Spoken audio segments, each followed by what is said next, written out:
Morning guys. Time check is 7 o'clock na ng umaga. So andito tayo ngayon sa BGC. Walang pumapasok na booking. Kaninang lakas ng ulan sa Quezon City.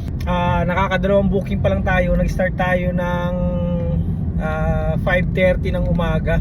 Tapos ngayon nga alas 7 na. Nakakadalawang booking pa lang tayo. Although malalaki yung nakuha natin, nasa kulang-kulang 600 na ang kita natin sa dalawang booking. Pero dito nga sa BGC ngayon wala masyadong pumapasok na booking. Kanina pa ako umiikot dito. Although nakasarado yung natin, yung Saver.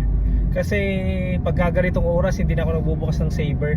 Kasi usually malakas naman yung booking pagka ganitong oras. Pero ewan ko lang dito sa BGC kasi walang pumapasok hanggang ngayon.